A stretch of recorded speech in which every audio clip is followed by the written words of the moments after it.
Hey everybody, welcome to another episode of Mentor Me Monday. I'm your host, Paul Turner, and as you can see, I'm reporting to you here from beautiful, sunny South Florida. I'm at a camp speaking at a high school retreat called All In at a camp called Life Youth Camp, and so if you're ever looking for a camp speaker or retreat speaker, I'd be happy to help out if I can. But today I want to talk to you about the 3 media mistakes you want to try to avoid. And if you're a speaker or youth pastor or any of those things, you have done one of these 3 things probably at least once. And so this weekend reminded me that we should probably review these and see which ones we're maybe not paying attention to.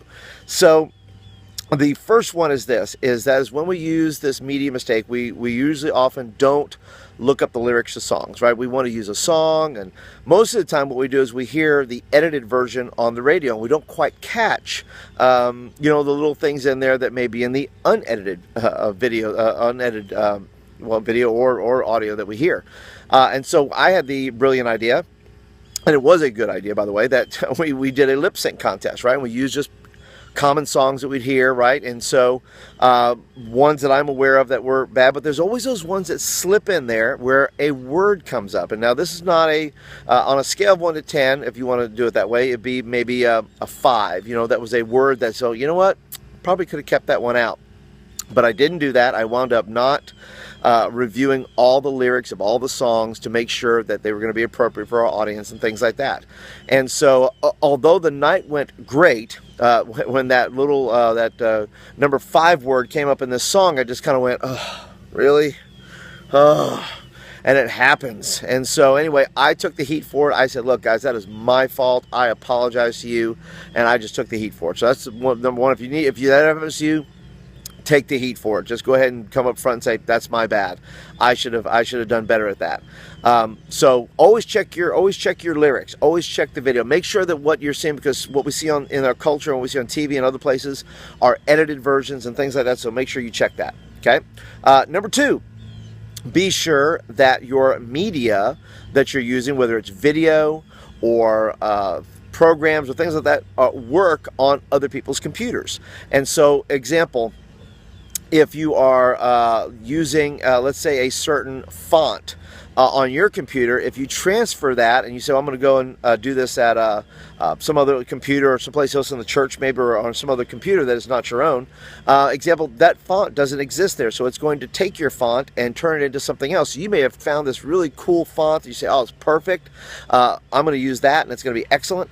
And then you get to the other computer and it doesn't work. So what do you do then? Well, not much you can do then except try to fix it best way you know how, and go from there. But if you want to do that, always be sure to take and save your slides. Save a slide within your PowerPoint or Keynote or something like that, so that that font is going to remain there. In other words, you're going to save it with that font. So even if you take that and put it into another thing, that font is going to be still the same kind of font there. Okay, so that's a real simple thing. It's happened to me here before when I've come and spoken at a camper retreat, and that font wasn't there.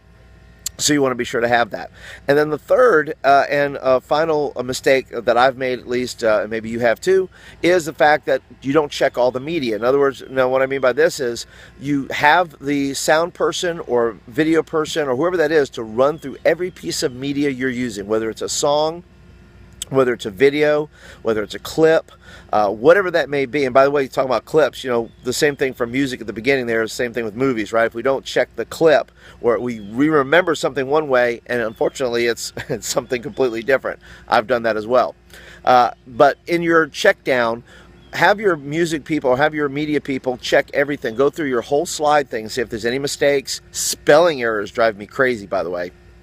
So I always try to go through, whether in song lyrics or things like that, spelling errors, maybe a certain portion of media doesn't work, maybe it's the file, maybe it's an MP4 or an MOV or whatever it may be is not coming out clearly and is not working on the other computer. So you want to check and make sure that all your media is going to work that night and just run through it just like you would anything else. So those are the mistakes I've made. Have you made any of these mistakes? Because I don't want to feel alone here. So please be sure to leave me a comment down below and say, "Hey, Paul, I have made one of these 3 mistakes." Or maybe you have another suggestion of a form of media that we should always check or things like that. The 3, some mistake you've made with media that you say, "Paul, we really got to check this. This is kind of important. But if you're brand spanking new, thanks for joining me today for today's Mentor Me Monday. Please hit the subscribe button right here in this beautiful blue sky here for if you want videos like this in your inbox. And of course, if you're a regular, thank you so much for hanging out with me today. I appreciate you guys just being a part of this channel and being a part of the community here. Would love to hear your comments on this. And other than that, you guys have a fantastic week, and I'll see you tomorrow on the Tuesday Panic. All right? Have a good one, everybody. Bye.